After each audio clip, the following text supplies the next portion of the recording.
শীতকাল তো প্রায় চলেই গেল, আর গোটা শীতে একদিনও বাঁধাকপির কোপ্তাকারি খায়নি। তো মা কালকে রাত্রেবেলা বলছিল যে ঘরে যখন বাঁধাকপি আছে একদিন বাঁধাকপির কোপ্তাকারিটা কর শীত থাকতে থাকতে। তো মা কালকে বলল, আর আজকেই আমি আজ সকালবেলাতে রেডি হয়ে গেছি, শুরু করে দিয়েছি রান্না, বাঁধাকপির কোপ্তাকারি করব।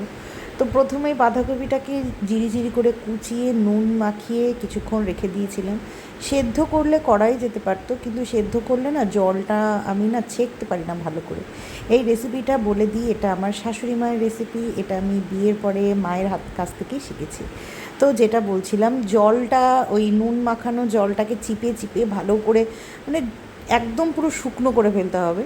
সেই অবস্থাতে বাঁধাকপিগুলোকে সাইডে করে তার মধ্যে ওই আদা, পেঁয়াজ, কাঁচা লঙ্কা, টমেটো, চারমগজ, জিরে, গোটা জিরে, এই পেস্টটা দিয়েছি। তারপরে দিয়ে দিলাম একটু কর্নফ্লোর, তারপরে দিলাম একটা ডিম, আর নুনটা ব্যালেন্স মতন, আর হলুদটা দিলেও চলে, আমি জাস্ট একটুখানি দিয়েছি। দিয়ে এরপর নিজের হাত দিয়ে ভালো করে মাখতে হবে। কর্নফ্লোরটা যতটা লাগবে ততটাই দিতে হবে। যেহেতু আমি সেদ্ধ করিনি ওই জন্য আমার খুব একটা লাগেনি, কিন্তু সেদ্ধ করলে না একটু বেশিই লাগে। আর সেদ্ধ করলে পারে কেন জানি না বাঁধাকপির টেস্টটা না মানে চলে যায়, ওই ক্রাঞ্চি ভাবটা চলে যায়, তো তাতে না বড়াগুলো খেতে খুব একটা ভালো লাগে না।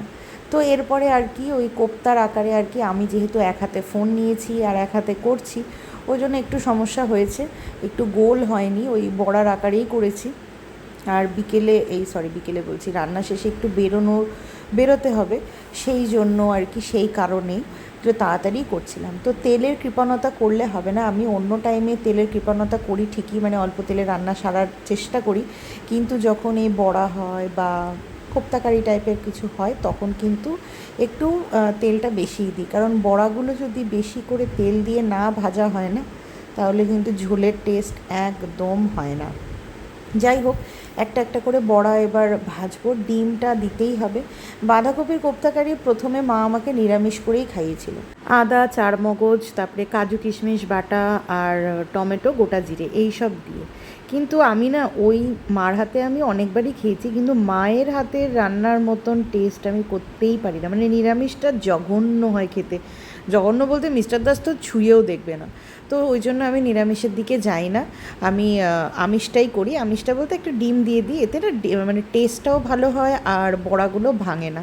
আজকে রান্নাটাতে প্রত্যেকটা বড়ার ভেতরে ঝোল ঢুকেছিল, আর সত্যি বলতে খেতেও না খুব ভালো হয়েছিল। আর আমি নিজেও ভাবিনি যে এতদিন পরে করছি আর হুট করে এরকম ভালো হয়ে যাবে। আসলে অনেক দিন পরেই রান্নাটা করলাম, প্রায় বছর খানেক, মানে গতবার বছর শীতে করেছিলাম আর এই বছর শীত চলে গেছে তারপরে করলাম। আসলে অনেক দিন যেই রান্নাটা করা হয় না সেই রেসিপিগুলো না আমি ভুলে যাই, যে কিসের পরে কি দিতে হয়, কীভাবে টেস্টটা মানে ভালো হয়, এটা ভুলে যাই বলেই না আমার খুব সমস্যা হয়ে যায়। এরপরে একটা ডায়েরি করতে হবে, সেই রান্নার ডায়েরি বলে, ওর মধ্যে লিখে রাখতে হবে যে কোন রেসিপির কী। যাকে ফার্স্ট ব্যাচ তো নেমে গেছে, এটা সেকেন্ড ব্যাচ হচ্ছে। আর রান্নায় মানুষ পটু হয়ে গেলে পারে না খুন্তির আর দরকার পড়ে না, মানে আমার অবস্থা দেখেছেন তো, আমি হাত দিয়েই বড়াগুলোকে সরিয়ে জায়গা করছি, বিশাল ব্যাপার। এই যা আজকে কি রান্না করেছি সেটাই তো বলতে ভুলে গেছি। বাঁধাকপির কোপ্তাকারি তো হচ্ছেই, তার সাথে একটুখানি ওই ডাল করেছি সজনে ডাঁটা দিয়ে, ওই কচি কচি সজনে ডাঁটাগুলো উঠেছে না একদম সরু, সেইগুলো দিয়ে ডাল হয়েছে, সজনে ডাঁটা টমেটো দিয়ে ডাল। আর পেঁয়াজি ভেজেছি, আর মা আর অলিরানির জন্য একটু রসুন ভেজেছি, রসুন, কালো জিরে আর কাঁচা লঙ্কা। মিস্টার দাসের জন্য একটু রেখেছি, আমি না খাবো না, কারণ তেমন কিছুই না আর কি, রুটি খাবো তো, রুটির সাথে না ওই রসুন ভাজাটা চলে না। অনেকে খায়, অনেকে বলতে কি আমার বরই খায়, কিন্তু আমার একদম ভালো লাগে না, সব কিছুর সাথে সব কিছু না আমি অ্যাডজাস্ট করতে পারি না, এই আর কি। তো আজকে না জানেন ফ্রাইং প্যানে আমি ডাল সোমবার দিয়েছি, মানে কোনো দিনও আমি এরকম রিস্ক নিইনি। আসলে ওই বড়াগুলো ভাজতে না ফ্রাইং প্যানে তেল রয়ে গেছিলো, তো সেই জন্য ভাবলাম যে তেলটা আবার কড়াইতে ট্রান্সফার করব, সেই জন্য এর মধ্যেই দিয়ে দিয়েছিলাম। প্রথমে তো খুব ভয়ই লাগছিলো, কারণ উপচিয়ে পড়ে গেলে পারে না ডালটা নষ্ট হতো, কিন্তু না, বেশ ভালোই হয়েছে। মানে নিজেকে একটা বিশাল সুপার ট্যালেন্টের একটা মহিলা মনে হচ্ছে যে আমি পেরেছি। এরপর আর কি বাঁধাকপির কোপ্তাকারি করব। তো প্রথমেই ফ্রাইং প্যান না, কড়াইতে আমি তেল দিয়ে দিয়েছি, দিয়ে দিলাম হচ্ছে গোটা জিরে ফোড়ন, তারপরে দিয়ে দিলাম হচ্ছে একটা তেজপাতা, তারপরে দিয়ে দিলাম হচ্ছে পেস্টটার মধ্যে ছিল ওই যেই মানে বড়ার মধ্যে দিয়েছিলাম আদা, পেঁয়াজ, রসুন, কাঁচা লঙ্কা, চারমগজ, গোটা জিরে, সমস্ত কিছু একসাথে। আর ও হ্যাঁ, টমেটো, যেটা ছাড়া একদমই এই রান্নাটা টেস্টই খুলবে না। তো এরপর আর কি মশলাটাকে ভালো করে আমি কষাবো। তো এর মধ্যে আবার নুন আর হলুদও অ্যাড করে দিলাম। আর চিনিটা আমি এখন দেবো না, চিনিটা নামানোর আগে দেবো, কারণ মায়ের যেহেতু চিনি খাওয়া বারণ, সেই জন্য। ব্যাস এরপরে কি একদম মশলা তেল ছাড়া অবধি আমি দাঁড়িয়ে দাঁড়িয়ে দেখতে থাকবো। মশলা থেকে তেল ছেড়ে দিয়েছে, এরপরে দিয়ে দিলাম হচ্ছে আমি গরম জল। ঠান্ডা জল দেওয়া যেত, কিন্তু ঠান্ডা জল দিলে না টেস্টটা ভালো হবে না, যেই টেস্টটা আমি আনাতে চাইছি। তো জলটা দিয়ে ফোটার জন্য অপেক্ষা করব, যেই ফুটে যাবে বড়াগুলোকে ছেড়ে দেবো, দিয়ে ঝোলটা যেই আমার মতন আর কি, মানে যে যতটুকু ঝোল খায় ঠিক সেই রকম লেভেলের। তবে হ্যাঁ, ঝোল একদম টকবক করে ফুটবে সেই টাইমেই কিন্তু বড়াগুলো দিতে হবে, নইলে কিন্তু বড়া ভেঙে চৌচির হয়ে যাবে।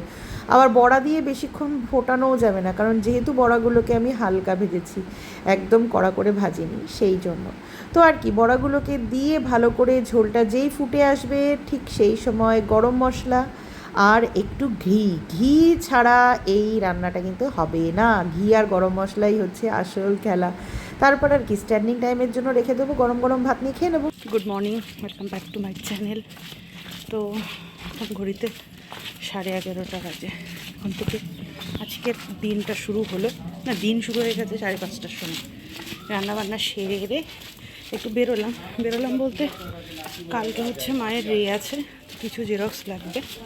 আর তার সাথে বলেছে যে একটা কাগজপত্র রেডি করে নিয়ে যেতে একটা ফাইলের মধ্যে। তো ফাইল কেনার আছে।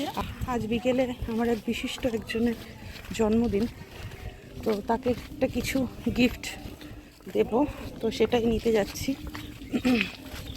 মানে সে কোনো দিনও ক্যামেরার সামনে আসেও নি, আগামী দিনেও আসবে না। অনেকবার রিকোয়েস্ট করেছি, কিন্তু সে আমার খুব কাছের, এতটা কাছের যে বলে বোঝাতে পারবো না। আমার লাইফের অনেকটা পার্ট, মানে আমি যখন ডিপ্রেশনে চলে যাই, সে যে কিভাবে যে এসে একদম সেই ম্যাজিকের মতন কাজ করে দিয়ে চলে যায়। তো যাই হোক, আর তার সম্পর্কে আর বেশি কিছু বলবো না, বললে পারে সে আমার ব্লগ দেখে রেগে পেয়ে ফায়ার হয়ে যাবে, বলবে যে আমি তোর জীবনে শুধু জাস্ট ফর্মালিটি। তো যাই হোক, তার জন্য একটা দেখি ছোটো, মানে আড়ম্বর খুব একটা পছন্দ করে না, তো সে তার জন্য যেটা তার কাজে লাগবে সেরকম একটা কিছুই দেখি কিনব। তো একটু বেলা করেই বেরোলাম। আর কয়েকদিন ধরে না এই মেঘলা ওয়েদার, মেঘলা রোদ এরকম, আর গরমের পরিমাণ বেড়ে গেছে। ওই তো সাজুগুজু করেছিলে, দেখলে? হ্যাঁ, হোয়াটসঅ্যাপে দিল স্ট্যাটাস শালিনী। হ্যাঁ, ভালো লাগছিল দেখতে। আমি তো প্রথমে চিনতেই পারিনি, তারপরে কিরকম ঘুরে চলে গেছে, চেনা লাগছে। আবার দেখলাম, তখন ওকে বললাম যে ওই বৌদি না রে, বলছে হ্যাঁ আজকে সেরে গেল। ওই দিন বিয়ে ছিল না রিসেপশন ছিল? সেদিকে বিয়ে ছিল। ও, মেয়ের বিয়ে। হ্যাঁ, রিসেপশন হয়ে গেছে তো। হ্যাঁ, সেদিনকে বিয়ে ছিল, আজকে বউ ভাত আছে। এগুলো দোকান খুলেছে কেন? দোকান তোমার দাদা খুলছে তো। খুলছে? হ্যাঁ, শুধু বিয়ের দিন বাদ। ও, মাঝে আমি একদিন ভাবলাম যে আগের দিন দাদা বন্ধ রেখেছে আর বিয়ের দিন। ও, আমি একদিন ভাবলাম যে আসবো, তারপরে আমি বললাম যে গিফট কিনতে এসে আজকে একটা হয়েছে লোচা। কীরকম লোচা? আসলে যার জন্য আমি গিফট নিতে এসেছি সে গিফট দেয়া নেয়া জিনিসটা একদমই পছন্দ করে না, কিন্তু আমি ভাবলাম যে একটা ছোট্ট গিফট তার জন্মদিনের জন্য একটু স্পেশাল বানানোর জন্য তো নেওয়াই যেতে পারে, তাই না? তো এই ভেবেই আর কি মানে এলাম আর কি। কিন্তু মানে কি নেব কি দেব এই ভাবতে ভাবতে হঠাৎ করে আমার মাথায় এলো যে সে চা কফি খেতে খুবই পছন্দ করে, খুব পছন্দ করে। মানে দিনের মধ্যে যদি তাকে ভাত ডাল না দেওয়া হয়, তিন বেলায় যদি চা দিয়ে বসিয়ে দেওয়া যায় না, চা বা কফি, সে খেয়ে নেবে এক কথায়। মানে যখন যেরকমই বলি না কেন, তো চা খাওয়ার জন্য এক পায়ে খাড়া হয়ে যেত যায় আর কি। তো সেই জন্যই ভাবলাম যে একটা কফি মগ দিলে কেমন হয়। তো সেই রকমই আর কি কফি মগ ভাবছি। যেহেতু বয়সটা অনেক না, তো ওই জন্য না ওই মানে কফি মগটা একটু অন্যরকম হোয়াইটের মধ্যে যদি পাওয়া যেত। তো বলতে বলতে বৌদি একটা বার করেও দিল, আর আমি না এক ঝটকায় আমার এত পছন্দ হয়ে গেল জিনিসটা, আমি আমার জন্য একটা অর্ডার করে দিলাম যে তুমি আমাকেও একটা সেম টু সেম এনে দেবে। যাই হোক, কেনা হয়ে গেছে, বাড়ির সব কাজ কমপ্লিট হয়ে গেছে, জেরক্সও করে ফেলেছি। এরপর বাড়ির উদ্দেশ্যে রওনা দিলাম। এখান থেকে হেঁটে হেঁটেই চলে যাব, কারণ বেশি হয়নি টাইম। এখন ঘড়িতে সবে 12:30 বাজে, আর মাকে ফল টল দিয়েই এসছি। মায়ের খেতে খেতে 1:30, তো আর টোটো ভাড়া করে যাব না। ছাতা মাথায় দিয়ে গান শুনতে শুনতে 11 নম্বরই রওনা দিলাম। জন্মদিনে যাব বলে কথা, আর যেখানে মানুষটা এতটাই কাছে, তার জন্য একটুখানি স্পেশাল করে পায়েস বানাবো না, সেটা কি হয় বলুন তো? বাজার থেকে এসেই বসিয়ে দিয়েছি পায়েস, একদম অল্প করেই বানালাম, কারণ বাড়িতে পায়েস খাওয়ার কেউ নেই। অলিরানিও এখন খুব একটা পছন্দ করছে না, আর এই দিনকে খেলো, তো ওই জন্য শুধুমাত্র তার জন্যই বানালাম পায়েস।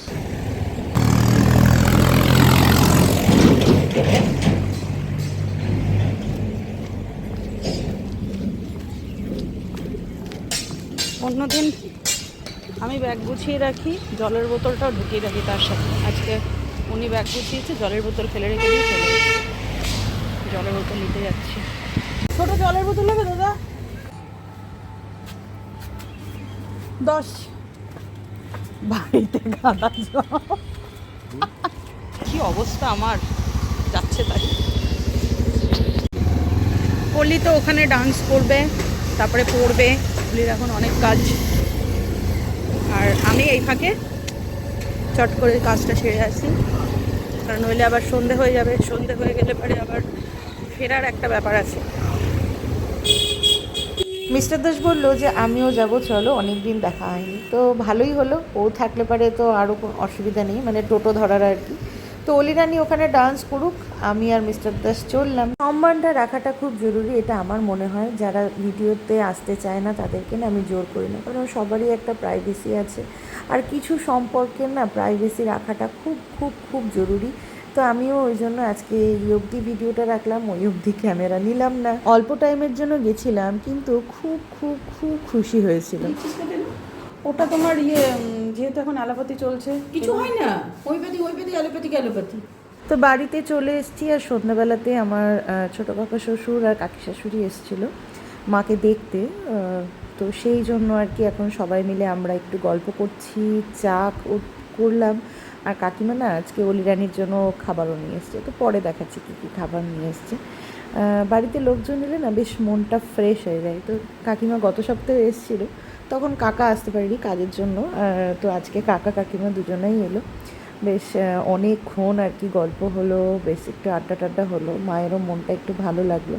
আগের দিন এত গল্পে মজে গেছিলাম যে একটু ভিডিও করে আপনাদের সাথে শেয়ার করব ভুলেই গেছি। মানে এই প্রথম মনে হয় আমি কাকি শাশুড়ি কাকা শ্বশুরকে মনে হয় নিয়ে এলাম সামনে।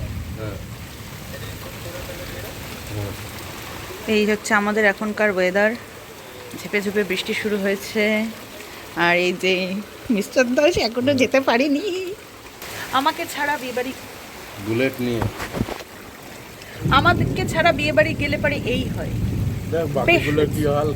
বেশ হয়েছে, এখন ফোনে ফোনে যোগাযোগ করছে, কিরে তুই বেরোলি, কিরে তুই বেরোলি। বেশ হয়েছে, বেশ হয়েছে, ভালো হয়েছে, জোরে নেমেছে জোরে। শোনো শোনো, আমি একটা কথা বলি, চানা আর রুটি, চানা আর রুটি তরকারি করেছি, ওটাই খাও, বুঝলে? ওটাই তো দেখছি, ভালোই না। জানলার দিকে কি তাকাবে, আমি তো গেট খুলে দাঁড়িয়ে আছি। আমি গেট খুলে দাঁড়িয়ে বৃষ্টি এনজয় করছি। এনজয়। যাই হোক, কাকা শ্বশুররা এই জাস্ট বেরোলো, ভিজে যাবে যেতে যেতে, অনেকটা রাত হয়ে গেছে, কাকিমার ওষুধ খাওয়ার সময় হয়ে গেছে, ওই জন্য আর রইল না, নইলে আরেকটু থাকতো। এই যে বিয়েবাড়ির গিফট, লাইন ছিল না, এই জাস্ট লাইন এলো। এখন আমি যাব হচ্ছে রুটি করতে, কিমা অলিরানির জন্য নিয়ে এসছে, দেখি আপনাদেরকেও দেখাই।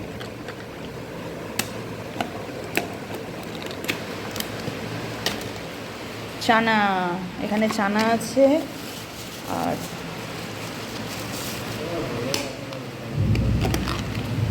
ও এখানে দই বড়া আছে, কাকিমা নিজে দই বড়া বানিয়েছে। এখন রাত্রে রুটি বানাবো শুধু, তাহলেই হয়ে যাবে। চানার তরকারি আছে, আমি সকালবেলা বাঁধাকপির কোপ্তাকারি করেছিলাম, সেটা আছে। এই দিন শুরু হলো, বৃষ্টি বাদল হলে পারেই ব্যাং লাইন থাকবে না। তো আমি একটু বাইরে এসে দাঁড়ালাম, মিস্টার দাস গেছে, এখনও আসেনি বাড়িতে, তো ওই জন্য আর কি চিন্তা হচ্ছে। তো যাই হোক, আজকের জন্য ব্লগটা এই অবধিই রাখছি। বৃষ্টি তো হচ্ছে, জানি না কতক্ষণ হবে। আমার খাওয়া দাওয়া হয়ে গেছে, মাও শুয়ে পড়েছে। তো মিস্টার দাস এলে পরে আমিও শোবো। তো আজকের জন্য ব্লগটা এই অবধিই রাখছি, দেখা হবে কালকের একটা ব্লগে। ভালো থাকবেন, সুস্থ থাকবেন, সবাইকে ভালো রাখবেন। তো আজকের জন্য টাটা, গুড নাইট।